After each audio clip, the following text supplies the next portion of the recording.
మరొక తండ్రి అవకాశాన్ని తండ్రి మాకు అనుగ్రహించడం కొందము దేవా. చెప్పబడుతున్న తండ్రి, పరిశీలన చేయబడుతున్న ప్రతి మాటను తండ్రి మేము అర్థం చేసుకునేలాగన మాకు సహాయం అనుగ్రహించమని, ప్రతి విషయాన్ని తండ్రి కూలంకుషంగా నేర్చుకుంటున్న ఆయన మీ జ్ఞానంలో తండ్రి మరింత ముందుకు సాగగలటకు మాకు సహాయం అనుగ్రహించమని, ఈ కార్యక్రమం ఆది నుంచి అంతం వరకు నాయన మీకు మహిమార్థంగా తండ్రి జరిగించుకోమని తండ్రి ఈ చిన్న ప్రార్థన మీ కుమారుడు మా రక్షకుడైన యేసుక్రీస్తు వారి నామమున అడిగి వేడుకుంటున్నాను పరమ తండ్రి, ఆమేన్. ప్రియమైన దేవుని పిల్లారా, ఆదివారపు ఆరాధనకి విచ్చేసిన మీ అందరికీ మన ప్రభు అయిన యేసుక్రీస్తు వారి పేరట మరొకసారి నా శుభవందనం తెలియజేస్తున్నాను. సహోదరులారా, కొన్ని విలువైన సంగతులను మనం నేర్చుకునేటకు ప్రయత్నం చేద్దామండి. దయచేసి అందరూ నిశ్శబ్దంగా ఉండాలన్నది మనవి. హెబ్రీయులకు రాసిన పత్రిక 11వ అధ్యాయం, హెబ్రీయులకు రాసిన పత్రిక 11వ అధ్యాయం మొదటి వచనం.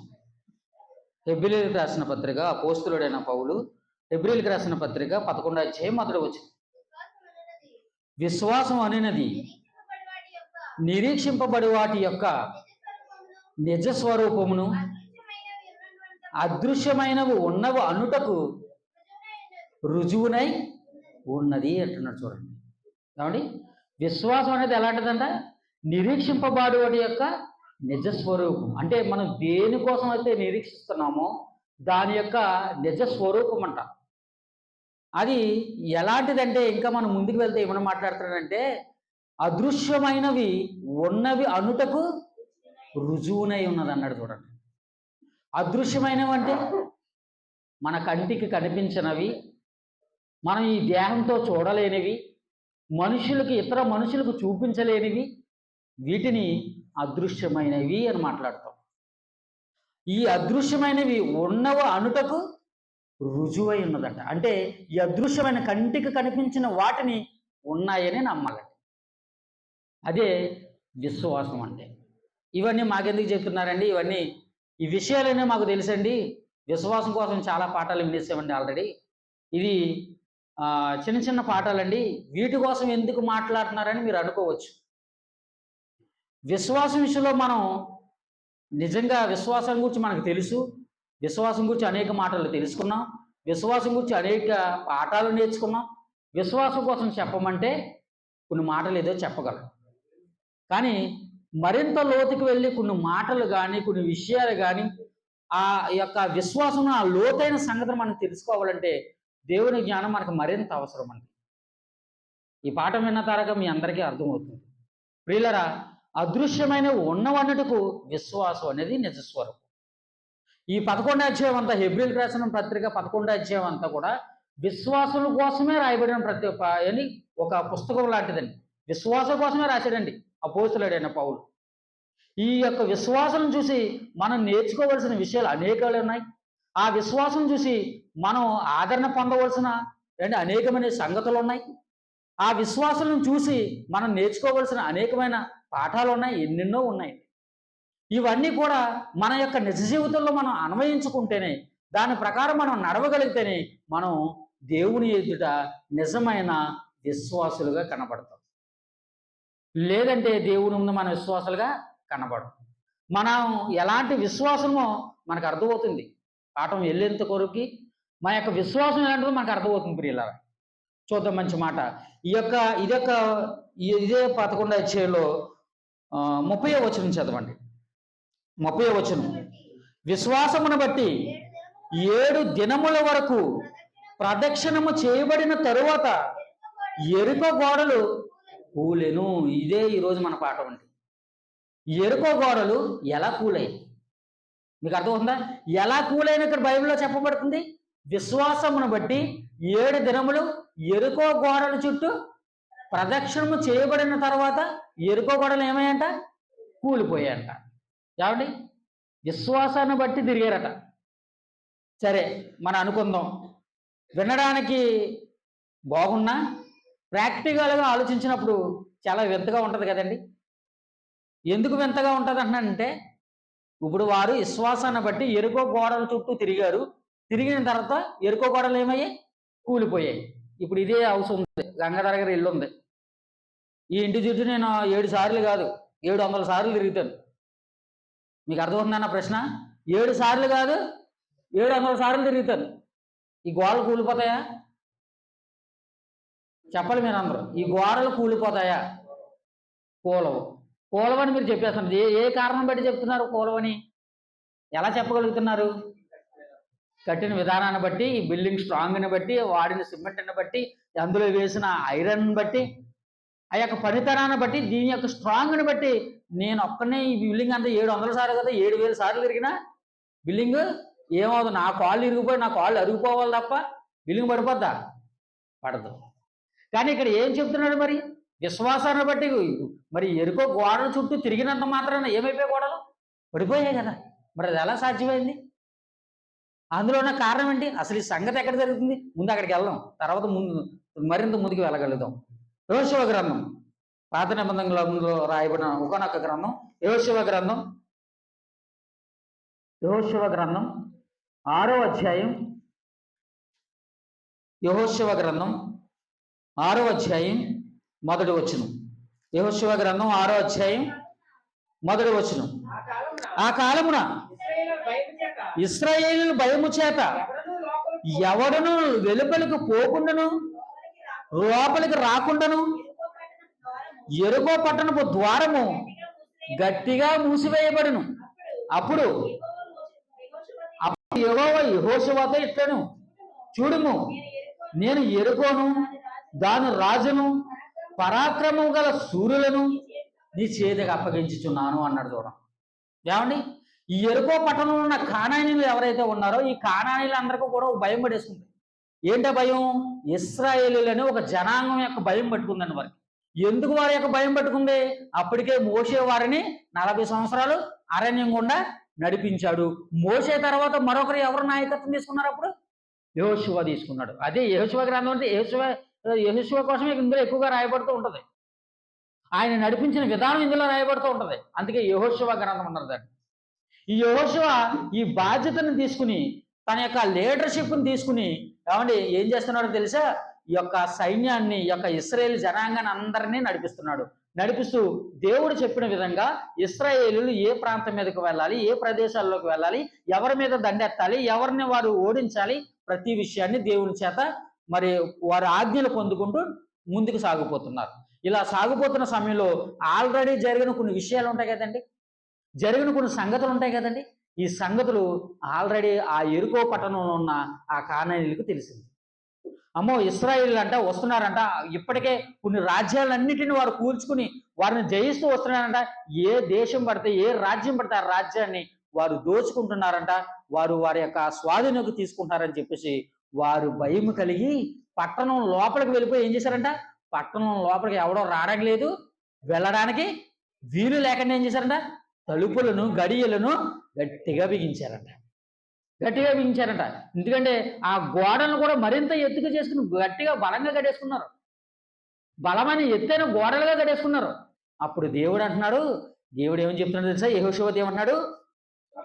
నేను ఎరుకోను దాని రాజును పరాక్రమం గల సూర్యులను నీ చేతికి అప్పగించుచున్నాను. మీరందరూ యుద్ధ సన్నద్ధులై పట్టణమును ఆవరించి ఒక మారు దాని చుట్టూ తిరగవలను. అలాగూ 6 దినములు చేయిచూ రావలను. 7 యాజకులు పొట్టేలు కొమ్ము బోరలను పట్టుకుని ముందుగా నడవలను. 7వ దినమున మీరు 7 మారుల పట్టణం చుట్టూ తిరుగుచుండగా ఆ యాజకులు బోరలను ఊదవలను. మానక ఆ కొమ్ములతో వారు ధ్వని చేయుచుండగా మీరు బోరల ధ్వని వినినప్పుడు జనులందరూ ఆర్భాటముగా కేకలు వేయవలను. అప్పుడు ఆ పట్టణ ప్రాకారం కూలును గనక జనులు తమ ఎదుటికి చక్కగా ఎక్కుదురు అన్నాడు. చూడండి, దేవుడు ఒక ప్లాన్ ఇచ్చాడండి. ఈ గోడలను చూసి అందులోకి ఎలా వెళ్ళాలని మీరు ఆలోచించవద్దు, మీరు కంగారు పడద్దు. నేను ఒక సలహా చెప్తున్నాను. యెహోషువ కంగారు పడద్దని యెహోషువని గైడ్ చేస్తున్నాడండి దేవుడు. యెహోషువకి సలహా ఇస్తున్నాడండి దేవుడు. ఇదిగో ఏం చేయలేదు తెలుసా, నేను ఒక ప్లాన్ చెప్తున్నాను. యెహోషువ ఏం చేస్తామంటే, ఇగో నీ దగ్గర ఉన్న కొంతమంది యోధులు ఎవరైతే ఉన్నారో, నీ చుట్టూ ఉన్న ఇశ్రాయేల్ జనాంగం అంతా ఎవరో ఉన్నారో వారందరినీ వెనక పెట్టుకో. వారి ముందు యాజకులను పెట్టు. వాటి ముందు బోరలు ఏంటి, పొట్టేలు కొమ్ములు పట్టుకుని. పొట్టేలు కొమ్ములు అంటే ఏంటి? పొట్టేలు అంటే ఏంటి? గొర్రెపోతులో అది ఒక జాతి అన్నమాట. అర్థమైందా? అందులో చాలా జాతులు ఉన్నాయి. అందులో ఒక జాతి అంటే అప్పటి కాలంలో గొర్రెపోతులకు ఉండే ఆ కొమ్ములు ఎలాంటివంటే ఒక బోరగా ఊదడానికి ఉపయోగించేవారు అనమాట. మీకు అర్థమవుతుందా? దాని కొమ్ములు ఏపుగా పెరిగినప్పుడు దాన్ని ఏం చేసేవారు? బోరగా ఊదడానికి ఉపయోగించేవారు. ఎందుకంటే అప్పుడు పరికరాలు చేయడానికి లేదు కదా అవకాశం. అవకాశం లేనప్పుడు ఉన్న వాటినే వారు పరికరాలుగా ఉపయోగించుకున్నారు. మీకు అర్థమవుతుందా? ఒకప్పుడు నీటిలో కానీ లేదంటే నుయ్యిలో కానీ నీటిని తోడాలంటే వేటిని ఉపయోగించుకునేవారు? ఇప్పుడున్నట్టు ఇవి లేవు. ప్లాస్టిక్ డొక్కులు కానీ ఏదంటే ఐరన్ బకెట్లు కానీ ఇవి లేవండి ఎక్కువ. అప్పుడు ఎక్కువగా ఏం వాడేవారండి? చేదలు కానీ ఆ చేద ఎలా చేస్తారు? తాటాకులతో చేస్తారు. తాటాకుతో ఏం చేశారు వారు? నీటిని తోడుకుని చేదలు చేశారు. సేమ్ ఇక్కడ బూరలు ఊదడానికి వారికి అవకాశం లేకుండా ఏం చేస్తున్నారు? పొట్టేలు కొమ్ములు పట్టుకుని ఏం చేస్తున్నారంటే ఏడుగురు పట్టుకోమన్నారు. ఈ ఏడుగురు నీ ముందు నడవాలి, నీ ముందు ఉండవాళ్ళు. వారు బోధలు ఊరుతూ ఉండాలి. ఇలాగ 7 దినాలు మీరు చేయాలి. కాకపోతే ఏం చేశారంటే రోజుకి ఒకసారి ఎరుకో గోడల చుట్టూ మీరు తిరగండి. సుమారు ఆ పట్టణం చెప్పబడిన వైశాల్యం ఎంతంటే సుమారు 8 కిలోమీటర్లు. అంటే ఇంచుమించు 9 లేదా 10 ఎకరాల విస్తీర్ణం అన్నమాట. 9 లేదా 10 ఎకరాల విస్తీర్ణం కలిగినది. అంటే ఒక 8 కిలోమీటర్లు 7 కిలోమీటర్లు ఉంటుంది అన్నమాట. ఇంత వైశాల్యం కలిగిన ఈ పట్టణం చుట్టూ గోడలు కడితే వారు పెద్ద ఎత్తైన గోడలు కట్టుకుంటే వారు ఏం చేశారో తెలుసా? ఆ గోడల చుట్టూ, ఆ పట్టణం చుట్టూ, ఆ ప్రాకారం చుట్టూ రోజుకు ఒక్కసారి తిరుగుతున్నారు. అలా 6 రోజులు ఏం చేయాలి? రోజుకు ఒకసారి చొప్పున 6 రోజులు 6 సార్లు తిరగాలి. 7వ రోజు ఏం చేయాలి? 7 సార్లు తిరగాలి. 7వ రోజు ఏం చేయాలి? 7 సార్లు తిరగాలి. సంపూర్ణం కదా. 7 అంటే ఎంత? దేవుని దృష్టిలో ఎలాంటిది? 7 అంటే సంపూర్ణం. కాబట్టి 7వ దినాన్ని నువ్వేం చేయాలి? 7 మార్లు తిరగాలి. అప్పుడు మీరు జనులందరూ ఊదుతున్నప్పుడు గట్టిగా కేకలు వేయాలన్నారు. జనులు ఎంతమంది అయితే ఉన్నారో అంతమంది కూడా గట్టిగా కేకలు వేయాలి. అప్పుడు గోడలు కూలిపోతాయి అన్నాడు. కరెక్ట్గా చెప్పాడు. దేవుడు చెప్పిన ప్రణాళికను ఏమండి ఈ యొక్క యెహోషువ చేస్తున్నా చూడండి, అమలుపరుస్తున్నా చూడండి. ఎన్నో వచనం? 5వ వచనం కాదమ్మా, 12వ వచనం చదవం. 12వ వచనం. ఉదయమున యెహోషువ లేవగా యాజకులు యెహోవా మందసమును ఎత్తుకుని మోసిరి. 7 యాజకులు పొట్టేలు కొమ్ము బోరలను 7 పట్టుకుని నిలువక యెహోవా మందసముకు ముందుగా నడుచుచు బోరలు ఊదుచూ వచ్చిరి. యోధులు వారికి ముందుగా నడిచిరి. దండు వెనకటి భాగము యెహోషువ మందసము వెంబడి వచ్చెను. యాజకులు వెళ్ళుచు బోరలు ఊదుచూ వచ్చిరి. అట్లు 2వ దినమును వారొక మారు పట్టణం చుట్టూ తిరిగి పాలెమును మరలా వచ్చిరి. 6 దినముల వారు అలాగూ చేయించి వచ్చిరి. 7వ దినమున 15వ వచనం. 7వ దినమున వారు ఉదయమున చీకటితోనే లేచి. ఎందుకు చీకటితో లేచారు? ఏమండి? 7 సార్లు తిరగాలి కదా. ముందు 6 రోజులైతే ఎలాగా? రోజుకు ఒకసారి తిరిగితే సరిపోద్ది. ఇప్పుడు 8 కిలోమీటర్లు ఎన్నిసార్లు తిరగాలి? 7 సార్లు తిరగాలి. ఎంత ఓపిక ఉండాలి వాళ్ళకి? టైం లేదు, సమయం సరిపోదు. ఉదయం 10 గంటలు లేచి తిరుగుతారంటే రాత్రి అయిపోద్ది అన్నమాట. కాబట్టి రాత్రి అయిపోతే ఏం చేయకూడదు? యుద్ధాలు చేయకూడదు. మీకు బాగా అర్థం కావాలి. రాత్రి అయితే ఏం చేయకూడదు? యుద్ధాలు చేయకూడదు. వారు ఏ రాజ్యమైనా ఎలాంటి దేశం వారైనా సరే యుద్ధం చేయడానికి లేదు, రూల్ లేదన్నమాట. మీకు అర్థమవుతుందా?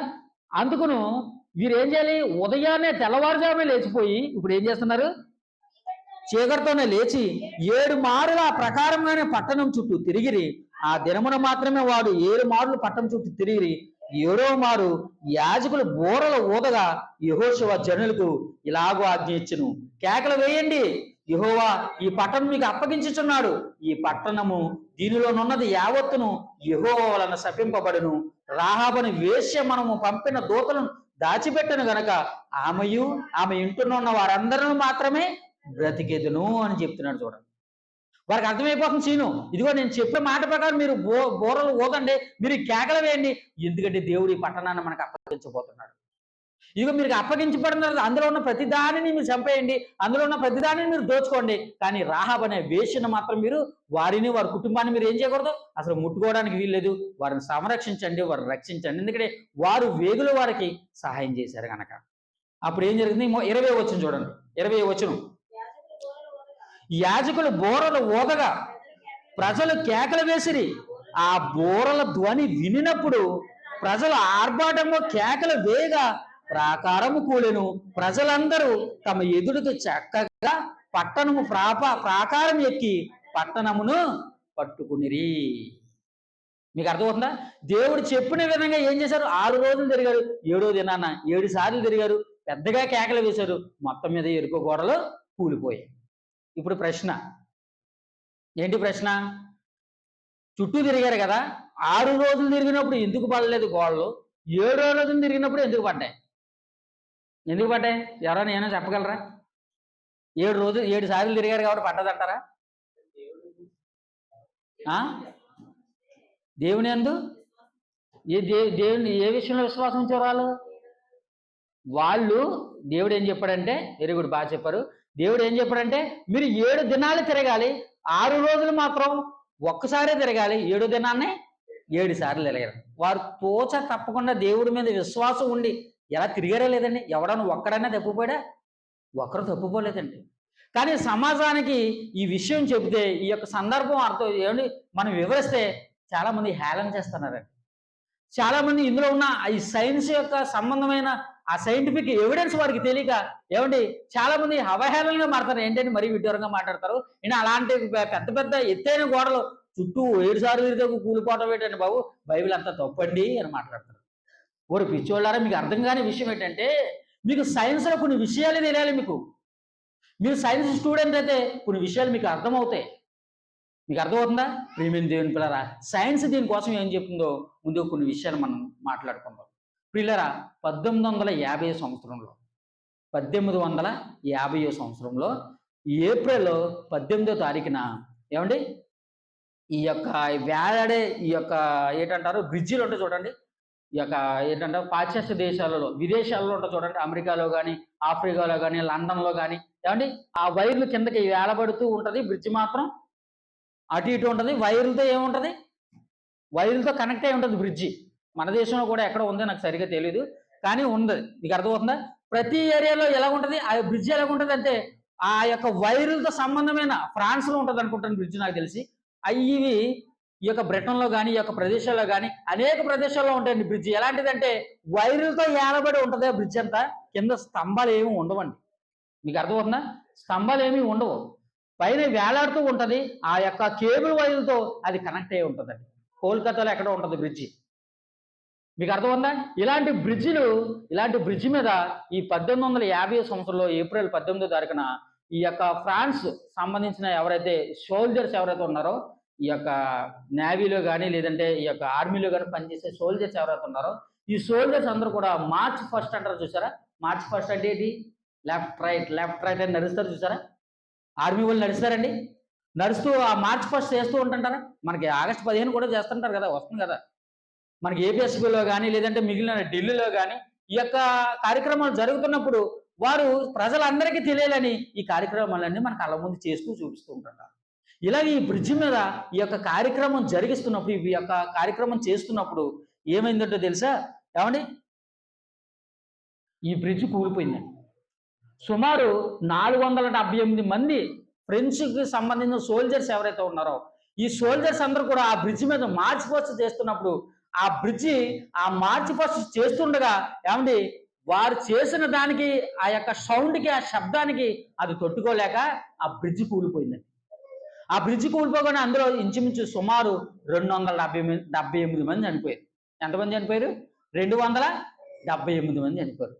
ఎందుకు బ్రిడ్జి కూలిపోయింది? ఎందుకు బ్రిడ్జి కూలిపోవడానికి ప్రధానమైన కారణం ఏంటంటే వారు పరిశీలన చేసినప్పుడు దీనిని సౌండ్ రిసోనెన్స్ అన్నారండి. ఏంటండి సౌండ్ రిసోనెన్స్ అంటే? దాని అర్థం ఏంటో తెలుసా? ఫ్రీక్వెన్సీ. బాగా అర్థం చేసుకోవాలి. ఫ్రీక్వెన్సీ మీకు అర్థమయ్యే భాషలో చెప్తున్నాను, నేను ఎక్కువగా ఏం చెప్పట్లేదు. ఫ్రీక్వెన్సీ అంటే సపోజ్ ఇప్పుడు నా మొబైల్ ఉంది, నేను రికార్డింగ్ చేసుకున్నాను. ఈ రికార్డింగ్ నేను చూసినప్పుడు నా యొక్క వాయిస్ అది ఎలాగా రికార్డింగ్ చేస్తుందండి. నా వాయిస్ హెచ్చుగా అంటే పెద్దగా నేను మాట్లాడినప్పుడు గీత ఏమవుతుంది? పైకి వెళ్తుంది. నేను స్లోగా మాట్లాడినప్పుడు గీత ఏమవుతుంది? కిందకు వస్తుంది. నేను మళ్ళీ హై పిచ్లో మాట్లాడిన గీత ఏమవుతుంది? పైకి వెళ్తుంది. మళ్ళీ నేను స్లోగా మాట్లాడినప్పుడు కిందకు వస్తుంది. ఇలాగ అప్ అండ్ డౌన్స్ ఉంటుంది కదండి. దీనిని ఫ్రీక్వెన్సీ అంటారు. ఈ ఫ్రీక్వెన్సీ ఒకేసారి, ఇంకా నేను నా సౌండ్ తగ్గించట్లేదు అనమాట, నేను ఇప్పుడు ఎంత గట్టిగా మాట్లాడుతున్నానో సేమ్ ఇదే పొజిషన్లో ఏకదాటిగా ఒకే టైంలో నేను మాట్లాడుతున్నప్పుడు ఆ గీత ఒకే లైన్లో అలాగే వెళ్ళిపోతుంది అనుకోండి. ఏమండి, సౌండ్ ఏమవుతుంది? ఆటోమేటిక్గా సౌండ్ ఏమవుతుంది? పెరిగిపోతుందండి. సౌండ్ పెరిగిపోయినప్పుడు ఆటోమేటిక్గా ఏం జరుగుతుంది? వైబ్రేషన్స్ వస్తాయి. ఏమొస్తాయమ్మా? వైబ్రేషన్స్ వస్తాయి. మీకు బాగా అర్థం కావాలంటే మీ ఇంట్లో ఏమన్నా హోమ్ థియేటర్ ఉంది సపోజ్, చాలా మంది వాడుకుంటారు కదా.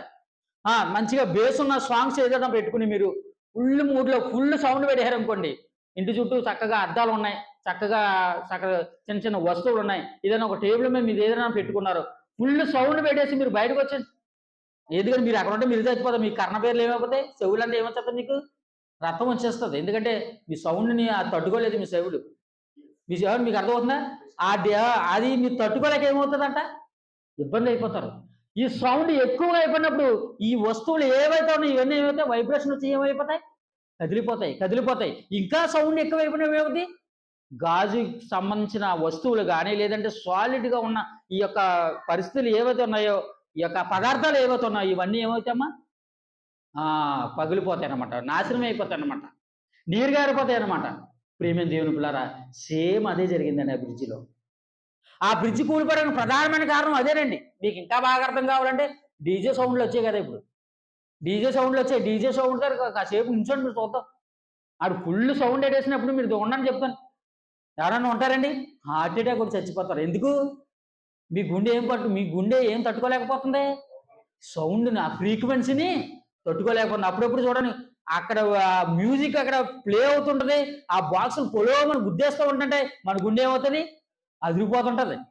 మరి బాబు గుండె అదిరిపోతున్నారు బాబు, మనం దూరంగా ఉండాలి కూడా. హార్ట్ పేషెంట్ అంటే అసలే ఉండకూడదు. మీకు ఇంకా అర్థం కావాలంటే, ఇంకా బాగా అర్థం కావాలంటే అప్పుడప్పుడు పిడుగులు పడుతూ ఉంటాయి. ఫుల్గా వర్షాలు వచ్చినప్పుడు ఏం పడతాయమ్మా? పిడుగులు పడతాయి.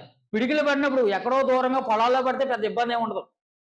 ఎక్కడే పడ్డది అనుకోండి, సపోజ్ అనుకుందాం, వర్షం ఫుల్గా వస్తుంది, ఇంటి మీద పడలేదు, ఆ గ్యాప్ ఉంది కనుక ఇంటి మధ్యలో మనకి దగ్గరలో పడ్డది అనుకోండి, ఈ టీవీ ఏమవుతుంది? ఇంటి పక్కన నా వెనకాల ఉన్న టీవీ ఏమవుతుంది? ఏమవుద్దమ్మా? ఎందుకు పగిలిపోయింది? సౌండ్ ఫ్రీక్వెన్సీని అది తట్టుకోలేకపోయింది. ప్రియమైన దేవుని పిల్లారా, ఆ రోజు ఆ బ్రిడ్జి కూలిపోవడానికి ప్రధానమైన కారణం ఏంటి? సౌండ్ ఫ్రీక్వెన్సీ, సౌండ్ రిసోనెన్స్ అన్నారండి. సేమ్ ఇదే ఫార్ములా ఎక్కడ అప్లై అయింది? ఎరుకో గోడల దగ్గర ఇదే ఫార్ములా అప్లై అయిందండి. వారు 7 రోజులు 6 దినాల మాత్రం ఒక్కసారే తిరిగారు. 7వ దినాన్ని ఎన్నిసార్లు తిరిగారు? 7 సార్లు తిరిగారు. చూడండి, 7 సార్లు గోడల చుట్టూ 7 సార్లు తిరిగిన తర్వాత చివరిసారి తిరిగేటప్పుడు ఏం చేస్తున్నారు వారు? సౌండ్ ఏంటి? ఆ సౌండ్ ఏంటి? బోరలు ఊదుతున్నారు. బోరలతో పాటు ఇంకా ఎక్స్ట్రాగా ఏవయ్యా యాడ్ అయింది? కేకలు యాడ్ అయ్యాయి. మిగిలిన 7 రోజులు ఏమైనా యాడ్ అయ్యా? ఏది లేదు, యాడ్ అవ్వలేదు. ఆ భూమి చుట్టూ, ఆ యొక్క ప్రకారం చుట్టూ, ఆ గోడ చుట్టూ తిరుగుతున్నప్పుడు ఆ వైబ్రేషన్స్ ఎప్పుడైతే కలిగాయో, ఈ వైబ్రేషన్ సహాయంగా మీరు ఏం చేశారంటే కేకలు ఎప్పుడైతే గట్టిగా వేశారో మొత్తం అందరూ కూడా గోడలు ఏమైపోయాయి? ఊడిపోయాయి. అవి కాంక్రీట్ గోడలు కాదు. మీకు అర్థమవుతుందా? గోడలు ఎలాంటి? కాంక్రీట్ గోడలు కాదు, అవి మట్టి గోడలు అన్నమాట. మీకు అర్థమవుతుందా? అప్పుడు ఆ కింద ఉన్న పునాది ఒక 15 అడుగులు ఎత్తు ఒక రాళ్ళతో కట్టించారండి. మిగిలిన ఒక 20 అడుగుల ఎత్తు కేవలం మట్టి ఇటుకలతో చేశారండి గోడ. సుమారు ఇంచుమించు ఒక 4 అంతస్తుల బిల్డింగ్ ఉంటుంది చూసారా? ఆ 4 అంతస్తుల బిల్డింగ్ ఎంత ఉన్నదో అంత హైట్ ఉంటుందండి ఎరుకో గోడలు అంటే. దాని వెడల్పు ఎంత ఉంటుందో తెలుసు? సపోజ్ ఈ రూమ్ ఎంత ఉంటుంది. ఇది ఎంత ఉంది మన మధ్య? ఈ రూమ్ ఎంత ఉంది? ఒక రథం అందు మీద వెళ్ళిపోయేంత ఆ కెపాసిటీ కలిగింది అనమాట. మీకు ఇంకా బాగా అర్థం కావాలంటే ఇదే యెహోషువ గ్రంథంలో ఆ గోడ మీద ఇల్లులు కూడా కట్టుకున్నారు. మీకు అర్థమవుతుందా? అదే ఎరుకో గోడ మీద ఇల్లుని కూడా కట్టుకున్నారు, గదిని కట్టుకున్నారు. చూడండి, యెహోషువ గ్రంథం 2వ అధ్యాయం. రాహాబు అనే వేశ్య ఉంది కదా, అప్పుడు చెప్తుంది చూడండి. యెహోషువ గ్రంథం 2వ అధ్యాయం. యెహోషువ గ్రంథం 2వ అధ్యాయం 15వ వచనం. యెహోషువ గ్రంథం 2వ అధ్యాయం 15వ వచనం. ఆమె ఇల్లు పట్టణపు ప్రాకారం మీద నుండెను.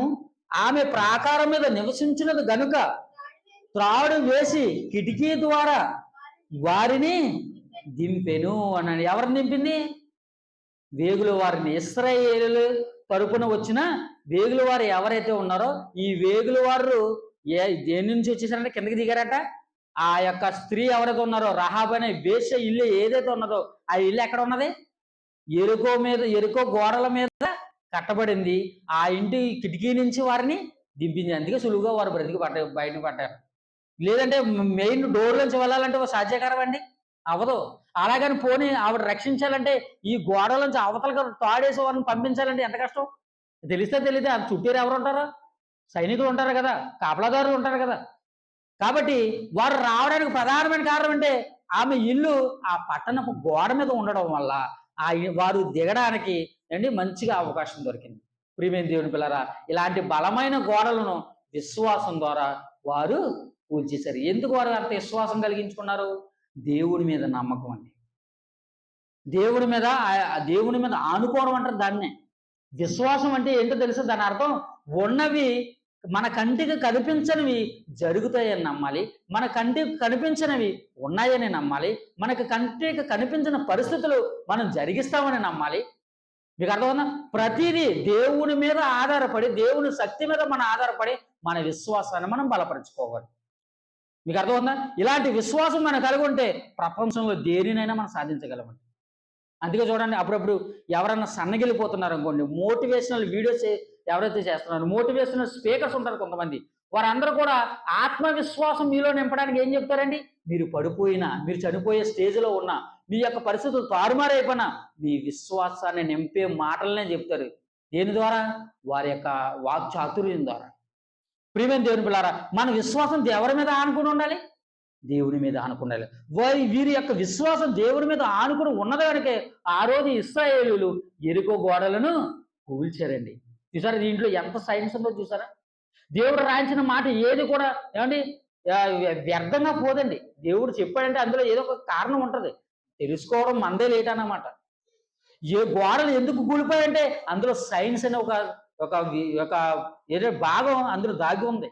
ఆ విషయం అప్పుడున్న కాలానికి అప్పుడున్న మనుషులకు తెలియకపోవచ్చు, ఇప్పుడున్న మనుషులకి దాని గురించి బాగా తెలుసు. ప్రియమైన దేవుని పిల్లారా, దేవుని వాక్యం అంత బలమైనదండి. విశ్వాసం ఉంటే మనం ప్రతిదీ చేయొచ్చండి.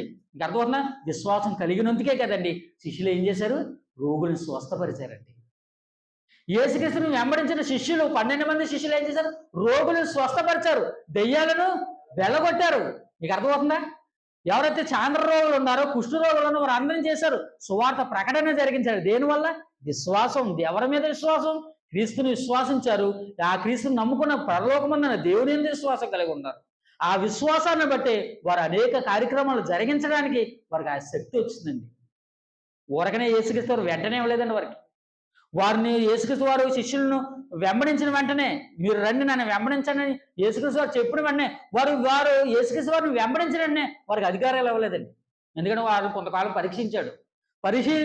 పరిశీలించిన మీదట అప్పుడే అధికారం ఇచ్చాడండి. మత్తయి సువార్త 10వ అధ్యాయం ఏం చెప్తున్నాడు చూడండి. మత్తయి సువార్త 10వ అధ్యాయం, మత్తయి సువార్త 10వ అధ్యాయం 8వ వచనం.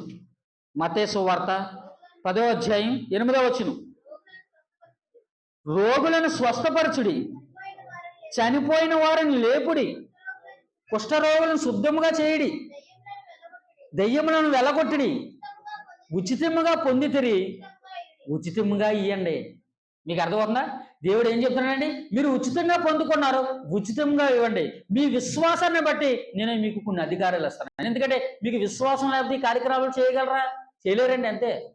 దేవుడి కార్యక్రమం ఏదైనా మనం చేయాలంటే విశ్వాసం ద్వారానే మనం చేయగలమండి. మీరు దేవుడి మీద బ్రతుకుగలుగుతున్నారంటే, దేవుని కోసం నిలబడగలుగుతున్నారంటే, దేవుని కోసం మీరు ఆలోచించగలుగుతున్నారంటే దేనివల్ల? విశ్వాసం వల్ల. విశ్వాసం కోసం మాట్లాడుకుంటే అనేకమైన సంగతులు ఉన్నాయి. నేను వాటి కోసం మాట్లాడను. కొన్ని విషయాలు మీకు చెప్తున్నానంటే మీకు అర్థమయ్యే విషయాలే నేను ప్రస్తావిస్తున్నాను ఇక్కడ. ప్రియమైన దేవుని పిల్లలు ఆలోచించండి. ఇక్కడ యేసుక్రీస్తు వారు శిష్యులకు కొన్ని అధికారాలు ఇస్తున్నారు. అది ఎందుకు ఆ అధికారాన్ని ఎప్పుడే ఇస్తున్నాడంటే వారికి విశ్వాసం కలిగి ఉన్నారు. ఆ విశ్వాసాన్ని బట్టి దెయ్యాల వాళ్ళు వెలగొట్టమన్నాడు, రోగులు స్వస్థపరచమని అనేక కార్యక్రమాలు జరిగించండి అని చెప్పాడు. మరి ఆయన చెప్పినట్టు చేశారండి? చేశారా లేదా? చేశారు కదా. మార్కు సువార్త 6వ అధ్యాయం. మార్కు సువార్త శిష్యులు ఏమేమి చేశారో చూద్దాం ఒకసారి. మార్కు సువార్త 6వ అధ్యాయం 12వ వచనం. మార్కు సువార్త 6వ అధ్యాయం 12వ వచనం. కాగా వారు బయలుదేరి మారు మనసు పొందవలెనని ప్రకటించుచు అనేక దయ్యములను వెళ్ళగొట్టుచు నూనె రాచి అనేకులకు రోగులను స్వస్థపరుచుచుండిరి. మీకు అర్థమవుతుందా? ఈ శిష్యులు ఏం చేస్తున్నారంటే అండి, యేసుక్రీస్తు ఇచ్చిన అధికారాన్ని అందిపుచ్చుకుని రోగులను స్వస్థపరుస్తున్నారంట, దెయ్యాలను వెళ్ళగొడుతున్నారంట, అనేకమైన కార్యక్రమాలు చేస్తారంట. సువార్త ప్రకటన కూడా అందులో భాగమైందంట. ప్రియమైన దేవుని పిల్లరా, మన సువార్త ప్రకటన చేయాలంటే మనలో ముఖ్యంగా ఉండాల్సిందేంటి? విశ్వాసమే. విశ్వాసం లేకపోతే నీవు దేవుని కార్యక్రమాలు చేయగలవా? చేయలేవు. ఎందుకంటే విశ్వాసం అనేది దేవుడు ఉన్నాడని నువ్వు నమ్మితే, ఆయన దగ్గర నువ్వు వెళ్ళాలని నువ్వు నమ్మితే, స్వర్గం ఉన్నది నరకం ఉన్నది నువ్వు నమ్మితే, ఆ నరకం నుంచి తప్పింపబడాలని నీకు అర్థమైతే, ఆ విశ్వాసం నువ్వు కలిగి ఉంటే నువ్వు ఎందులో పాల్గొంటావో తెలుసా? నేను ఆ లోకానికి నేను వెళ్ళకూడదని ఈ విశ్వాసం కలిగి ఉండి ఈ కార్యక్రమాల్లో నువ్వు ముందుకు వెళ్తావు, ముందుకు నువ్వు సాగగలుగుతావు, ముందు నీ కార్యక్రమాలు నువ్వు జరిగించగలుగుతావు. మరి శిష్యులు అదే కదండి చేస్తున్నారు. శిష్యులు సమస్తాన్ని విడిచిపెట్టి ఈ కార్యక్రమంలో ఎందుకు వారు సాగిపోతున్నారు, ముందుకు వెళ్ళిపోతున్నారంటే విశ్వాసాన్ని బట్టే. ఎప్పుడైతే ఈ అధికారాన్ని పొందుపుచ్చుకొని ఈ రోగుల్ని స్వస్థపరుస్తున్నారో, దెయ్యాలను వెళ్ళగొడుతున్నారో వారికి ఆనందం వచ్చేస్తుంది, కానీ సంతోషం వచ్చేస్తుంది. సంతోషంతో గంతులేసేస్తున్నారు. వెంటనే యేసుక్రీస్తు వారి దగ్గరికి వచ్చి, ప్రభువా మాకు దెయ్యాలు వెళ్ళిపోతున్నాయి, ప్రభువా దెయ్యాలు వెళ్ళిపోతున్నాయి మాకు. మీకు అర్థమవుతుందా ఎంత ఆనందపడిపోతున్నారు? చూడండి లోకసువార్త 10వ అధ్యాయం ముగించుకుందాం. లోకసువార్త 10వ అధ్యాయం 17వ వచనం. లోకసువార్త 10వ అధ్యాయం 17వ వచనం. ఆ 70 మంది శిష్యులు సంతోషంతో తిరిగి వచ్చి, ప్రభువా దెయ్యములు కూడా నీ నామం వల్ల మాకు లోబడుచున్నామని చెప్పగా, ఆయన సాతాను మెరుపు వలె ఆకాశం వన్ను పడుట చూచితిని, ఇదిగో పాములను తేళ్లను త్రొక్కుటకును శత్రువు బలమంతటి మీద మీకు అధికారం అనుగ్రహించున్నాను, ఏది మీకు ఎంత మాత్రం హాని చేయదు, అయినను దెయ్యములను మీకు లోబడుచున్నవని సంతోషించగా, మీ పేర్లు పరలోకమందున రాయబడినవని సంతోషించండి అన్నాడు. వీరు దేనికి సంతోషపడుతున్నారు? దెయ్యాలు వెలగొడేసామని సంకలు గుర్తేసుకుంటున్నారు. మీకు అర్థమవుతుంది కదా? ఈ అధికారం ఇచ్చిన వెంటనే ఈ విశ్వాసంతో ఉన్న అరకొర విశ్వాసంతో దేవుని కార్యక్రమాలు చేస్తూ, దేవుని పనులు చేస్తూ, ఆ పనుల్లో వస్తున్న సంతోషమైన ఆనందాన్ని చూసి తట్టుకోలేక ఒక దెయ్యాలు వస్తున్నాయి, ఒక దెయ్యం పట్టిన వాడు వస్తున్నాడు, యేసు నామం మీ దెయ్యం వదిలిపోను కాక అంటున్నారు, ఆ దెయ్యం వదిలిపోతుంది. ఒక రోగం కలిగిన వాడు వస్తున్నాడు, ఆ రోగాన్ని యేసుక్రీస్తు నామముని నీ రోగం పోవును కాక మాట్లాడుతున్నారు, ఆ రోగం వారిని విడిచి వెళ్ళిపోతుంది. ఇలా రోగం పోతున్నప్పుడు, దెయ్యం వెళ్ళిపోతున్నప్పుడు ఏమైపోతున్నారండి? సంతోషపడి ఏకంగా యేసుక్రీస్తు వారి దగ్గరికి వచ్చి చెప్తున్నారు. అప్పుడు యేసుక్రీస్తు వారు అన్నారు, మీరు ఇంత ఎందుకు ఓవర్ యాక్టింగ్ అయిపోతున్నారు? ఎందుకు మీరు ఇంత సంతోషపడిపోతున్నారు? దీనికే మీరు ఇంత సంతోషపడిపోతున్నారండి? మీకు తెలియని విషయం ఏంటో తెలుసా? మీరు ఇంత సంతోషపడ్డారు, మీకు తెలియని ఒక ప్రమాదం ఉంది. ఏంటి ఆ ప్రమాదం? సాతాను మెరుపు వలె ఆకాశం నుంచి పడుట నేను చూచితిని, అది మిమ్మల్ని మింగేయడానికి వస్తుందిరా నాయన. మీరు దెయ్యాలు వెళ్ళిపోతారని మీరు ఓడిపోతారు. ఎందుకంటే మీ విశ్వాసం అక్కడితోనే ఉంది. మీ విశ్వాసం ఎలాంటిది తెలుసా? ఉన్న అరకొర విశ్వాసంతో ముందుకు సాగాలని, ముందుకు ఎదగాలని, విశ్వాసంలో వారు బలపడాలని యేసుక్రీస్తు వారు ఆ అధికారం వారికి ఇస్తే, ఆ ఉన్న అరకొర జ్ఞానంతో, ఆ విశ్వాసంతో దెయ్యాలు ఓడిపోతారని సంతోషపడుతున్నారు. మనం మరింత అభివృద్ధి చెందాలనే విషయం వారికి లేదు. దెయ్యాలు వెళ్ళిపోతున్నాయి కదా అని సంతోషంతో సంకలు గుర్తుకుంటుంటే ఈయనేమో ఇక్కడ గాలి తీసేస్తున్నాడు. ఎందుకంటే మీరు దెయ్యాల కోసం ఆలోచించకండ్రా, మీ పేరు పరలోకమందు రాయబడి ఉన్నదని సంతోషించండి అన్నాడు. ఎందుకు సంతోషించండి? ఎందుకంటే అల్టిమేట్గా మనం పొందుకోవాల్సింది అక్కడే కదండి. జీవ గ్రంథంలో మన పేర్లు లిఖించబడాలి, రాయబడాలి. ఒకవేళ దేవుడి కోసం బ్రతకకపోతే, దేవుడి కోసం కొంతకాలం బ్రతకకపోతే నీ పేరు అందులో ఏమవుతుంది? తుడిచివేయబడుతుంది. అప్పుడు దావీదు గారు అదే కదా అన్నారు. అనేక మంది శిష్యులు అదే కదా అన్నారు. అనేక మంది ప్రవక్తలు కానీ, నీతిమంతులు కానీ, అపోస్తులైన పౌలు కానీ అదే కదా మాట్లాడాడు. ఎవరైతే దేవుడి కోసం కొంతకాలం బ్రతికి ఎవరైతే దేవుడి నుంచి తొలగపోతున్నారో వారి గురించి చెప్పబడిన మాట ఏంటో తెలుసా? ప్రభువా, దేవా, జీవ గ్రంథం నుంచి వీరి పేర్లు తుడిచిపెట్టుము అని మాట్లాడాడు. ఇంతకుముందు వారి పేరు ఉన్నది కదా, ఇప్పుడు ఎందుకు తుడిచేయమన్నాడు? నిజమే, వారు ఒకప్పుడు దేవుడి కోసం గొప్పగా బ్రతికారు. ఒకసారి కొంతకాలం దేవుడి కోసం గొప్పగా బ్రతికిన తర్వాత, నీ పేరు లిఖింపబడిన తర్వాత, అమ్మయ్య నా పేరు ఉన్నది కదా, ఇంక నేను బ్రతకపోరా పర్వాలేదు అనుకుంటే కుదరదు. చివరి వరకు, నీ చర్మాంకం వరకు, నీ మరణ దినం వరకు నువ్వేం చేయాలి? దేవుని యందు విశ్వాసం కలిగి ఉండాలి. దేవుని యందు విశ్వాసం కలిగి ఉండాలి. ఆ దేవుని యందు విశ్వాసం నువ్వు కలిగి ఉంటేనే అప్పుడు ఆ పేరు స్థిరముగా అక్కడ రాయబడుతుంది. మీకు అర్థమవుతుందా? స్థిరంగా అక్కడ ఉంటుందండి. శిష్యులు ఈ విషయానికి చాలా సంబరపడిపోతూ ఆనందపడిపోతూ ఏమండి ఆ యొక్క కార్యక్రమంలో మునిగిపోతున్నారు. మీ అందరికీ తెలుసు, ఏదైనా మనకు జరుగుతుందనుకోండి, ఏదైనా మనకు కలిగిందనుకోండి, ఏదైనా ఒక అధికారం మన చేతికి వచ్చిందనుకోండి, ఏదైనా ఒక సందర్భం, ఏదైనా ఒక ఆస్తి, ఒక సంపద మన దగ్గర ఉందనుకోండి, మన మనసు ఉప్పొంగిపోతుంది. ఎవరి దగ్గర లేనిది మన దగ్గర ఉందనుకోండి, మన ఆశలు ఏమైపోతాయి? రెక్కలు వచ్చేస్తాయి దానికి. ఆశలకు ఏమొచ్చేస్తాయి? రెక్కలు వచ్చేస్తాయి. ఇంతకు ముందు నీ ఆశ లాంటిది కేవలం ఇది ఉంటే చాలు అనుకుంటావు. కానీ అది వచ్చిన తర్వాత నీకు రెక్కలు వచ్చి ఇంకా ఎగిరిపోవాలనుకుంటావు. శిష్యులు కూడా ఇలాగే ఎగిరిపోవాలనుకుంటారు. మీకు అర్థమవుతుందా? యేసుక్రీస్తుని వెంబడిస్తున్న శిష్యులు కూడా ఇలాగే మేము పైకి ఎగిరిపోవాలనుకుంటున్నారు. ఎప్పుడైతే యేసుక్రీస్తు ఇచ్చిన ఈ అధికారాన్ని వారి సొంత జ్ఞానం మీద ఆధారపడి వారు దేవుని మీద ఆధారపడడం మానేశారో వారు అవిశ్వాసులుగా మారిపోయారు. మీకు అర్థమవుతుందన్నమాట? వారు విశ్వాసులుగా ఉన్నవారు కొంతకాలం వచ్చేసరికి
చేసినంత మోసం. ఎందుకు మోసం అంటే ఇప్పుడు జరిగింది నిజము కాదు. ఎందుకంటే ఇప్పుడు నా కొడుకు నిజంగా దెయ్యం పట్టింది. ఆ దెయ్యాన్ని మీరు ఏం చేయలేకపోయారు? వదలగొట్టలేకపోయారు. కాబట్టి ఇంతకుముందు మీరు చేసిన ఏంటి? బోటకం. మీరు అసలు నిజమైన క్రీస్తు శిష్యులు కాదు, దేవుడి తరపున వచ్చిన వారు కాదు, మీకు అధికారం లేదు అని శిష్యులతో తగ్గిస్తున్నారు. ఎప్పుడైతే యేసుక్రీస్తు వారు చూసారో ఈ జనాలందరూ ఎవరి దగ్గరికి పారిపోయారు? యేసుక్రీస్తు దగ్గరికి పారిపోయి, అయ్యా నమస్కారం అయ్యా, మీ శిష్యులు బాగోదు, ఒకసారి చెప్పుకోవాలి. ఏం చేశారంటే, ఇదిగో దెయ్యం పట్టింది నా కుమారుడు, మోగ దెయ్యం, అది ఎప్పుడు పడుతుందో ఆ దెయ్యం ఆడు ఎక్కడే పడిపోతున్నాడు, మునగ కాచుకుంటున్నాడు, మూర్చలిపోతాడు. అంటే ఒక మూర్ఛ రోగం, అంటే ఒక ఫిట్స్ వచ్చినాడు ఎలాగైపోతాడు అలా జరిగింది. ఇది జరుగుతూనే ఉన్నది. నీ శిష్యుల దగ్గర అతను తీసుకెళ్ళాం కానీ అతను వారి వల్ల ఇది సాధ్యపడలేదు అన్నట్టు. ఇది అవ్వలేదు. ఇప్పటివరకు నీ శిష్యులను గొప్పగా చెప్పుకున్నారు కదా, ఇది మాత్రం అవ్వలేదు అన్నాడు. అప్పుడు యేసు ఏం చెప్తారు చూడండి. ఎన్నో వచ్చిన అమ్మ 19 వచ్చి అందుకు ఆయన విశ్వాసం లేని తరం వారలారా నేను ఎంతకాలం మీతో ఉండును, ఎంతవరకు మిమ్మల్ని సహించును, వారిని నా ఎంతకు తీసుకుని రండి అని వారితో చెప్పగా. ఏంటి శిష్యులు ఏమంటారండి యేసుక్రీస్తు వారు? విశ్వాసం లేని తరము వాళ్ళ. ఇంతకుముందు ఏమున్నది అలాగే? ఇంతకుముందు ఏమన్నది వాళ్ళకి? విశ్వాసం ఉన్నది. ఇంతకుముందు వారికి విశ్వాసం ఉన్నది కానీ ఏం చేయగలిగారు? దెయ్యాలను వెళ్ళగొట్టగలిగారు, దెయ్యాలను అదే క్షమించండి రోగులను స్వస్థపరచగలిగారు. ఇప్పుడేం లేదు వాళ్ళకి? విశ్వాసం లేదు. విశ్వాసం లేదు కాబట్టి ఏం చేయలేకపోయారు? ఒక చిన్నవాడిలో పట్టిన ఒక చిన్న మోగ దెయ్యాన్ని వెళ్ళగొట్టలేకపోయారు. అప్పుడు అందుకే యేసు వారు అన్నారు, విశ్వాసం లేని తరము వారలారా ఎన్నాళ్ళ నేను మీతో ఉంటానో అని చెప్పి వారిని గద్దిస్తున్నాడు. వెంటనే ఆ కుర్రవాడిని ఎదురు తీసుకురండి అని మాట్లాడుతున్నాడు. అప్పుడు ఆయన ఇది వీరికి సంభవించి ఎంతకాలంలో మన తండ్రిని అడగా అతడు బాల్యం నుండి అని అది వారిని నాశనం చేయలను తరచుగా అగ్నిలోను నీళ్ళలోను పడద్రోయును ఏమైనాను నీ వలనైతే నా మీద కనికరపడి మాకు సహాయం చేయమని. ఇతను ఎలా మాట్లాడుతున్నారు చూడండి. మీకు అర్థమవునా? రోగం కలిగిన ఆ యొక్క వ్యక్తి ఎవరైతే ఉన్నారో ఆ వ్యక్తి యొక్క తండ్రి ఏమని మాట్లాడాలంటే యేసు దగ్గరికి వచ్చి, బోధక దగ్గరికి వచ్చి ఏం మాట్లాడుతున్నాడు? నీ వలన ఏదైనా అవుతే. మీకు అర్థమవుతుందా? యేసు అయ్యా ఏంటి కుర్రవాడికి ఎప్పుడు నుంచి రోగం అంటే అతను చిన్నతనం నుంచి ఉన్నదని అది ఎప్పుడు పడుతుందో అతను నీళ్ళలో పడిచేస్తుంది, లేదంటే అగ్నిలో పడిచేస్తుంది.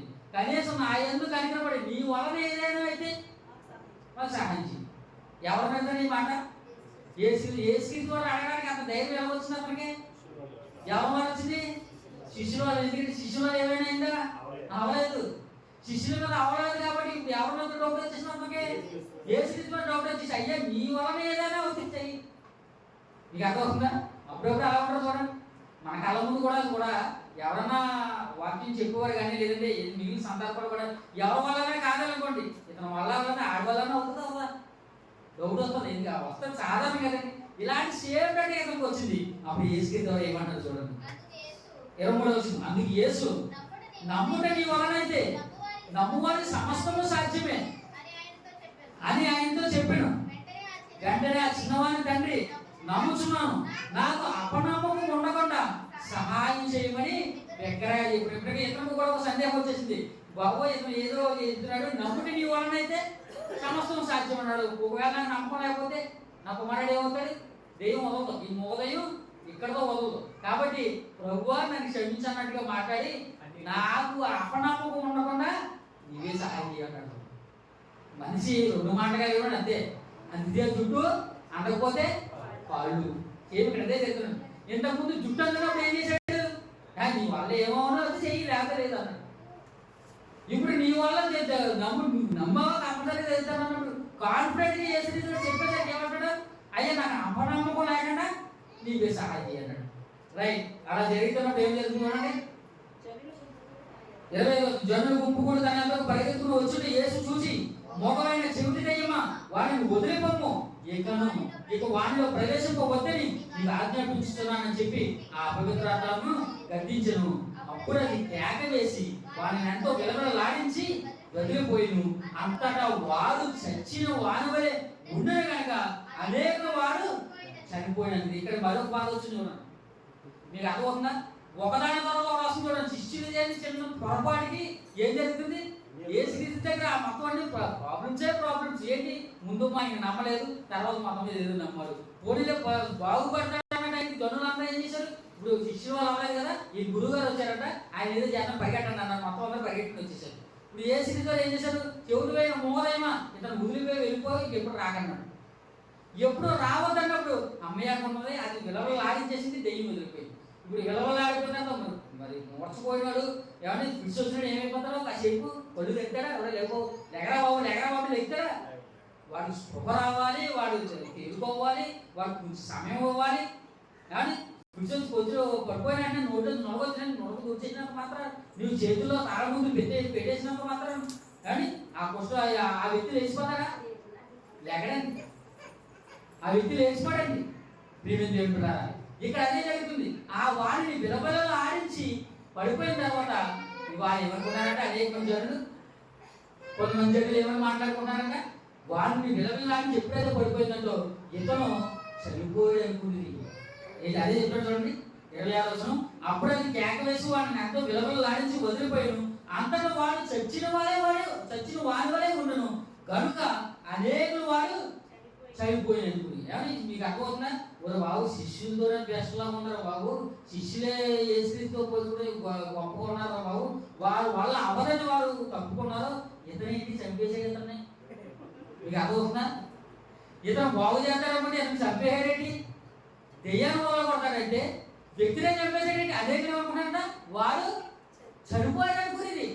మొత్తం అంతా పుస్తకాలు ఆడుకుంటారు, చచ్చాడు చంపేయాడు ఏసు చంపేయాడు, ఇతను వాళ్ళగా ఉపయోగం లేదా బాగుంటారు.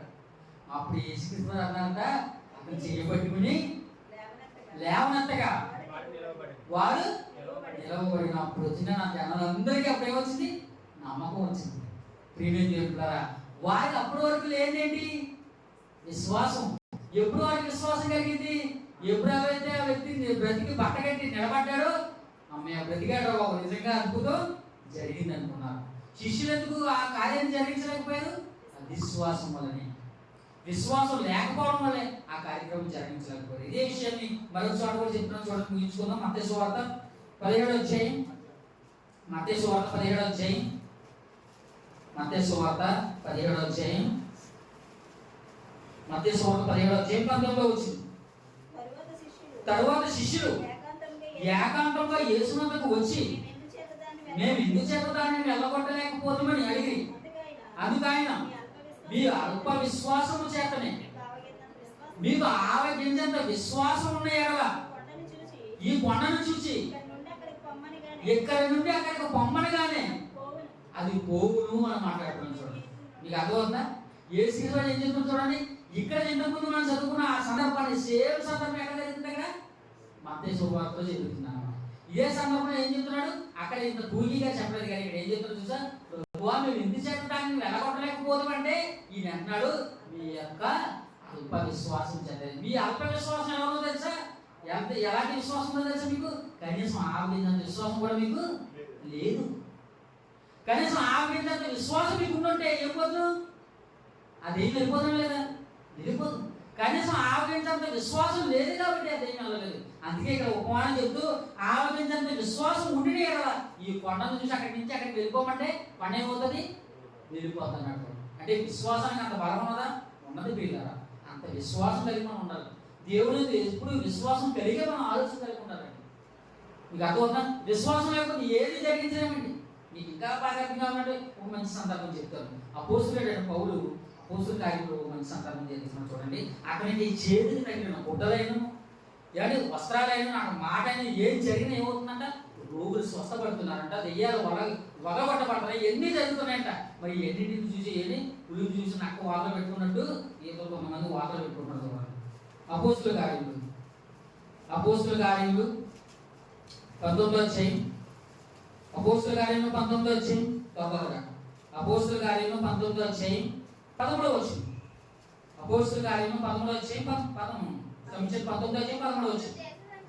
అప్పుడు దేశ సంచారులను మాంత్రికులైన కొందరు యూదులు పౌలు ప్రకటించి యేసుతోడు మిమ్మల్ని ఉచ్చారణ చేయుచున్నానన్న మాట చెప్పి దెయ్యములు పట్టిన వారి మీద ప్రభువైన యేసు నామమును ఉచ్చరించుటకు పూనుకునేవి. యూదుడైన స్కెవయును ఒక ప్రధాన యేసును కుమారులను 7 అలాగూ చేయించు వచ్చింది. అందుకు ఆ దెయ్యము నేను యేసును గుర్తెరుగును, విశ్వాసమైన పౌలు కూడా ఎరుగును, కానీ విశ్వాసమైన మీరా రాడు అంటుంది. మీకు అదో ఉందా? ఆ దెయ్యం ఏమంటున్నది? విశ్వాసం కలిగిన విశ్వాసానికి కర్త అయిన యేసుక్రీస్తు వారు నాకు తెలుసు. అదే విశ్వాసం కలిగిన విశ్వాసం వీరిలో జాబితాలో ఉన్న అపోస్తలుడైన పౌలు ఎవరో నాకు తెలుసు. మీరెవరా విశ్వాసులు? మీరు నా దగ్గరికి వచ్చి మీరు నా చేతి మీద పెట్టి ఈ దెయ్యం వదిలిగాలంటే నేను వెళ్తానా? వెళ్ళటం చూడండి. ఆ దెయ్యం వెళ్ళటం చూడండి. మీకు అర్థం ఉందా? ఆ దెయ్యం పట్టింది వెళ్ళనటం చూడండి, విడిచిపెట్టనటం చూడండి. మీకు అర్థం ఏం చేస్తుంది చూడండి. 16వ వచనం. ఆ దెయ్యం పట్టినవాడు ఎగిరి వారి మీద పడి వారిలో ఇద్దరు 100 తీసి గెలిచెను. అందుచేత వారి దిగంబరులై గాయము తగిలి ఆ ఇంట నుండి పారిపోయి. మొత్తం ట్రూప్ ఎంత, బ్యాచ్ ఎంతమంది ఉన్నారు? మొత్తం 7. 7 కూడా ఏం చేస్తున్నారంట? యేసునామం అందరూ కూడా వెళ్ళిపోను కాక అంటారు. ఎవరిని చూసారు వెళ్ళిపోను కాకని? ఎవరిని చూసి వార్త పెట్టుకున్న వాళ్ళు? అపోస్తలుడైన పౌలు గారే. అప్పటికి ఏం జరిగిందంటే పౌలు గారి చేతి కూడా తగిలితేనే ఏమోయే రోగులు స్వస్థపడ్డారు, దెయ్యములు వెరగొట్టబడ్డాయి. కాబట్టి పౌలు ఏ నామాన్ని అయితే దెయ్యాలను వదలగొట్టాడు, సేమ్ అదే నామాన్ని మనం వదలగొట్టాల్సి కదని యేసు నామాన్ని వాళ్ళు వదలగొట్టడానికి పూనుకున్నారు. 7 పూనుకుంటే వాళ్ళు ఏం చేసింది? దెయ్యం ఏం చేసింది? ఆ దెయ్యానికి తెలియదండి. విశ్వాసంలో అవిశ్వాసంలో దెయ్యానికి తెలుసా లేదా? తెలుసు. అందుకే కదండి ఏ స్థితిలో చూడగానే దెయ్యం ఏమవుతుంది? ఆ అపవిత్రాత్మలు ఏమవుతున్నాయి? గజగజ వణికిపోతున్నాయి. విశ్వాసం కలిగిన శిష్యులు ఎవరైతే ఆజ్ఞ చూస్తున్నారు అప్పుడు ఏమవుతున్నాయి? గజగజ వణికిపోయి బయటికి వెళ్ళిపోతున్నాయి. విశ్వాసం లేని వారు ఎవరైతే వారు చూస్తున్నారో మరి భయపడవి. అర్థమవుతుందా? అవి ఎవరికి భయపడవు. చాలా మంది మేము ప్రార్థన చేసేస్తామంటే దెయ్యం మొదలుపడేస్తా ఉంటారు. ఎక్కడ వెళ్ళిపోతే దెయ్యం? నీకు అసలు విశ్వాసం ఉన్నదా? నీకు అసలు విశ్వాసం ఉన్న దేవుడి కోసం నువ్వు ఆలోచిస్తున్నావు, దేవుడికి ప్రార్థనిస్తున్నావు. ఈ ప్రార్థన దేవుడు ఎక్కడన్నాడా? అవన్నీ దేవుడు ఎక్కడో తీసుకున్నాడు. నువ్వు కేవలం ప్రార్థన చేసినంత మాత్రాన, నువ్వు కేవలం స్వస్థత ప్రార్థన చేసినంత మాత్రాన నీ ప్రార్థన అక్కడ వెళ్ళిపోతుంది అనుకో. వింటున్నా నీ ఎదుగుతున్నా నీ కళ్ళ ముందు మనిషి నమ్మొచ్చు. అమాయకులు కనుక, తెలియదు కనుక, వాక్య సంబంధం లోతు మనకు అర్థం కాదు కనుక. ప్రేమ చెప్తారా? వాక్యం తెలిసిన వాళ్ళు ఈ విషయాలు వారు కూడా ప్రశ్నగా తెలుస్తారు. దెయ్యానికి ఎవరు తెలుసా? అవిశ్వాసులు తెలుసు, విశ్వాసులు కూడా తెలుసు. అందుకే దేవుడు ఉన్నాడని ఎవరు నమ్ముతారు? దెయ్యాలు నమ్ముతున్నాయి, మనుషులు కూడా నమ్ముతున్నారు. అలాగైతే నమ్ముతుంది, కానీ విశ్వాసం కూడా ఉండాలి. ప్రియమైన దేవుడా, ఈ విశ్వాసం లేని వారు అవిశ్వాసం ఎప్పుడైతే దాన్ని చేయగలరు అది వాళ్ళు లొంగ తీసుకున్నదంట. ఇద్దరు పట్టగానే మిగిలిన 5 కూడా పటాకుంది లేదు. ఇంకా అదవునా? ప్రియమైన దేవుడా, విశ్వాసం అంటే ఎలా ఉండాలండి? ఇలాంటి విశ్వాసం మనకు కలిగి ఉండాలండి. ఇలాంటి విశ్వాస సంబంధం ఆలోచన మనకు కలిగి ఉండాలండి. ఎప్పుడు కూడా ప్రియమైన దేవుడా, లేని దాన్ని ఉన్నదని నమ్మాలి. దేవుడు మనకి ఇస్తాడని నమ్మాలి. దేవుడు కార్యక్రమాలు చేస్తున్నప్పుడు బహుమానం ఆయన మనకి ఇస్తారని చూడండి, ఎవరు ఇస్తారని చూడకండి. పలానా వాడు నన్ను పొగట్లేదని, పలానా వాడు నా కోసం మాట్లాడుకోవట్లేదని, పలానా వాడు నేను చెప్పిన సరిగా వినట్లేదని మేము బాధపడకండి. మీ విశ్వాసంతో మీరు జరిగించండి, మీ కార్యక్రమాలు మీరు చేయండి, దేవుడు మిమ్మల్ని చూస్తాడు. మీ విశ్వాసం ఉందో లేదో దేవుడు తెలియాలి. మీరు మనుషులు తెలిస్తే అంతా తెలియకపోతే ప్రియమైన దేవుడా, మీ విశ్వాసాన్ని బట్టి మీరు ఒకరినొకరు ఆదరించుకోండి. దేవుడు అదే చెప్తున్నాడు. మీ విశ్వాసాన్ని బట్టి ఒకరు పురుగొల్పుకోవాలి. విశ్వాసాన్ని బట్టి ఒకరికొకరు ఏమవ్వాలి? ఆదరణ పొందుకోవాలండి. అపోస్తలుడైన పౌలు ఈ మాట చెప్తున్నాడు చూడండి. రోమీయులకు రాసిన పత్రిక, అపోస్తలుడైన పౌలు రోమీయులకు రాసిన పత్రిక మొదటి అధ్యాయం, రోమీయులకు రాసిన పత్రిక మొదటి అధ్యాయం 11వ వచనం. రోమీయులకు రాసిన పత్రిక మొదటి అధ్యాయం 11వ వచనం. మీరు స్థిరపడవాలని అనగా మీకును నాకును కలిగిన విశ్వాసము చేత, అనగా మనము ఒకరి విశ్వాసం చేత ఒకరము ఆదరణ పొందవాలని మాట్లాడుతున్నాం చూడండి. అపోస్తలుడైన పౌలు రామ సంఘానికి పత్రిక రాస్తూ ఒకరి విశ్వాసం ఉన్నవారు ఏం పొందుకోవాలి? ఆదరణ పొందుకోవాలి. నీ విశ్వాసం ఉన్నవాడు తొలుకోకూడదు. నీ విశ్వాసాన్ని బట్టి ఒకరు విశ్వాసం నుంచి తొలగిపోయే పరిస్థితి రాకూడదు. నీ విశ్వాసాన్ని బట్టి వారు ఆదరణ పొందుకోవాలి. ఎలాగో తెలుసా? ఏదైనా ఒక కష్ట సమయం వచ్చింది, ఏదైనా ఒక కష్టమైన పరిస్థితి వచ్చింది, ఏదైనా కష్ట ఇబ్బంది వచ్చింది అనుకోండి, అదే ఇబ్బంది సేమ్ సిస్టమ్ నీకు వచ్చింది, నాకు వచ్చింది అనుకోండి, నేను నిలబడ్డాను, నీకు పడిపోయి అనుకోండి, పడిపోయిన వాడు ఎవరిని బట్టి చూసుకోవాలి? నన్ను బట్టి, నా విశ్వాసాన్ని బట్టి. సేమ్ సిచ్యువేషన్ నాకే కదా వచ్చింది.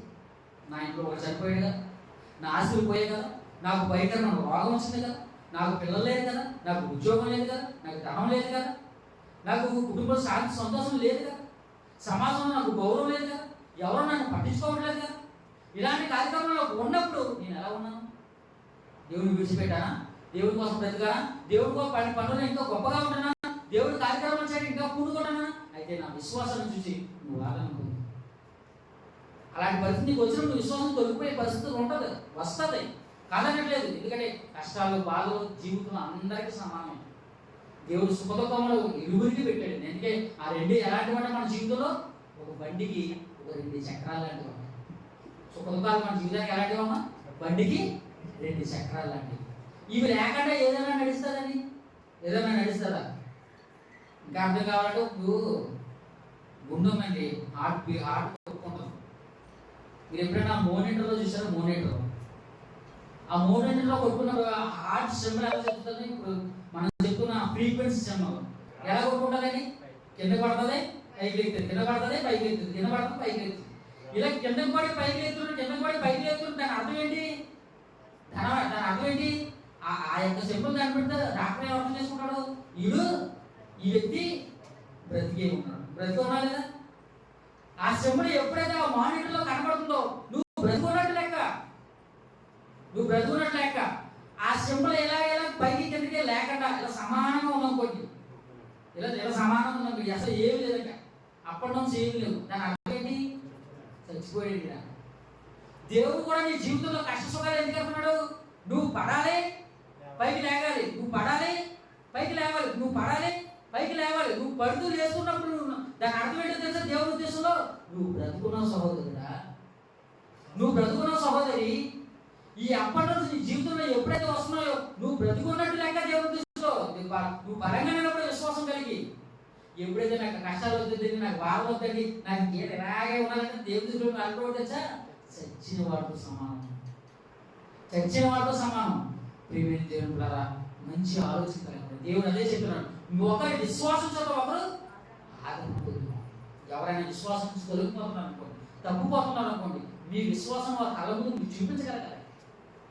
ఓ హేళన చేసి బాధ పెట్టి ఇబ్బంది పెట్టి చూటుకొని మాటలతో రకరకాల మాటలని వారు ఇబ్బంది పెట్టకండి. మీ విశ్వాసాన్ని చూపించండి. మీ విశ్వాసాన్ని చూసి వారికి సిగ్గు కలగాలి, మరలా మీలాగా బ్రతకాలని అనుకోండి. ఆ విధంగా బ్రతకండి, ఆ విధంగా బ్రతకడానికి మీరు ప్రయత్నం చేయండి. ప్రియమైన దేవుడు, ఈ విశ్వాసం మనకి ఎందుకు ఉండాలో తెలుసా? ఒకనాడు విశ్వాసాన్ని పెట్టి వారు దేని కూర్చారండి? విశ్వాసాన్ని పెట్టి దేని కూర్చారండి? ఇశ్రాయేలు ఎరుగు గోడను కూర్చారండి. ఈ రోజు విశ్వాసం కలిగిన వ్యక్తిగా, సహోదరుడిగా ఉన్న నీవేం తెలుసా? దేవుని ఎందుకు కొంతమంది దుర్గాలు వేశారు, దేవుడు కొంతమంది గోడలు వేశారు, ఎందుకో గోడలు, పెద్ద గోడలు వేశారు. దేవుడు కనిపించకుండా, దేవుని వాక్యం అర్థం కాకుండా, దేవుని యొక్క పరిస్థితులు అర్థం కాకుండా, దేవుని పని చేయకుండా అనేక మంది ఎన్నో దుర్గాలను ముందు పెట్టారు. ఈ దుర్గాలను పడగొట్టాలంటే నీకు ఏముండాలి? మొట్టమొదటిగా విశ్వాసం ఉండాలి. ఈ విశ్వాసంతో పాటు నీకు ఏముండాలి? నీ మనసులో ఉండాలి, వాక్యం ఉండాలి. వాక్యం చెప్పేవారు సహాయం చేసే ఆ గుణం ఉండాలి. దేవుడి పనుల్లో ఉండే ఆ యొక్క సహకారం నీకు ఉండాలి. దేవుడు అదే చెప్తాను చూడండి. కొరింథీయులకు రాసిన 2వ పత్రిక 10వ అధ్యాయం, కొరింథీయులకు రాసిన 2వ పత్రిక 10వ అధ్యాయం 4వ వచనం. కొరింథీయులకు రాసిన 2వ పత్రిక 10వ అధ్యాయం 4వ వచనం.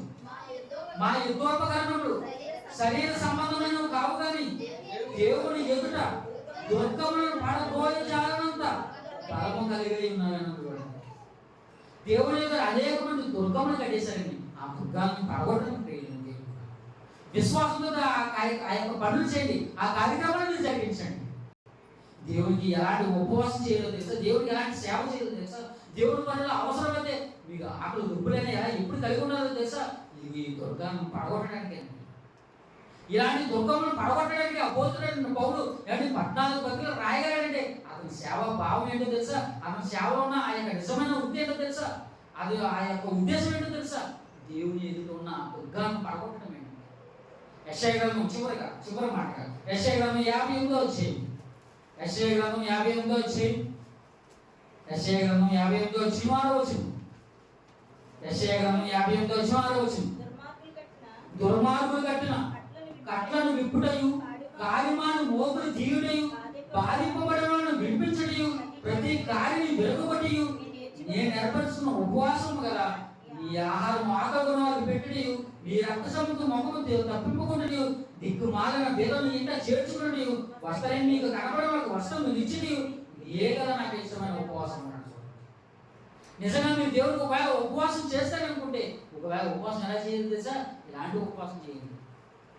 దేవుడు చాలా సంతోషపడతారండి, చాలా ఆనందపడతారండి. దేవుడు కార్యక్రమాలు అంటున్న ఒక్కొక్కసారి మన తినడానికి నీళ్ళు ఉండదండి, సరైన తాగడానికి నీరు ఉండకపోవచ్చు, పరిస్థితులు తారుమారైపోవచ్చు, పరిస్థితులు ఆయన్ని సహకరించకపోవచ్చు. ఏది ఏమైనా మనం దేవుడి కోసం నిలబడాలి. విశ్వాసం వీరుల జాబితాలో మనం ఉండాలి. ప్రియమైన జీవకరణం మన పేరు నిలిపిపోవాలి. సత్యవని అందరికీ మరొకసారి శుభవందనం తెలియజేస్తూ ఈ మాటలను కలుగుతున్నట్లయితే ప్రార్థిస్తున్నాం.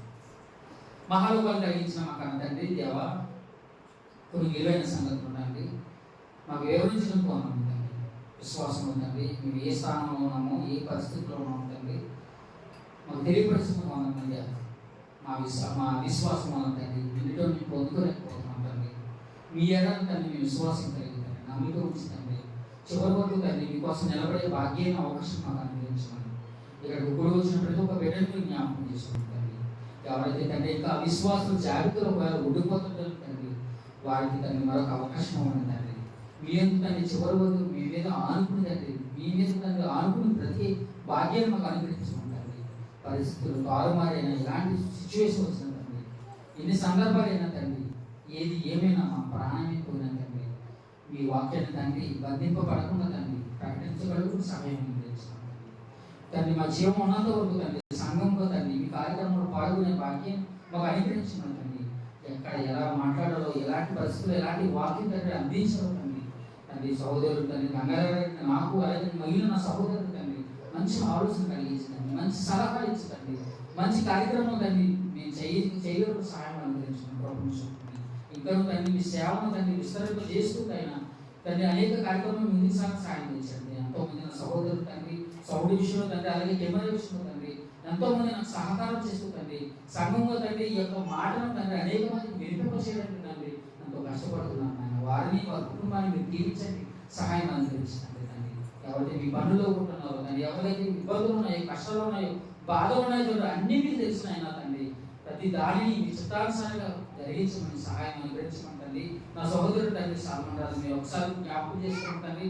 తండ్రి ఇప్పటికే తండ్రి మంచి అవకాశాన్ని మీరు అనుగ్రహించండి తండ్రి. ఎంతో త్వరగా తండ్రి కోరుకున్నాడు నాయన, ఇంకొంచెం త్వరగా కోరుకున్న తండ్రి ప్రదేశంలో తండ్రి మా సహోదరుడు మాతో తండ్రి కలిసి తండ్రి మీ యొక్క కార్యక్రమంలో ఉండేలాగా సహాయం అనుగ్రహించమని కోరుకుంటున్నాను. మరలా మేమందరం కలుసుకునేంత వరకు మీ కృపాన్ని సమాధానం అందరికీ తోడుగా ఉంచమని ఈ ప్రార్థన మీ కుమారుడు మా రక్షకుడైన యేసుక్రీస్తు వారి నామమున అడిగి వేడుకుంటున్నాను పరమ తండ్రి. ఆమేన్.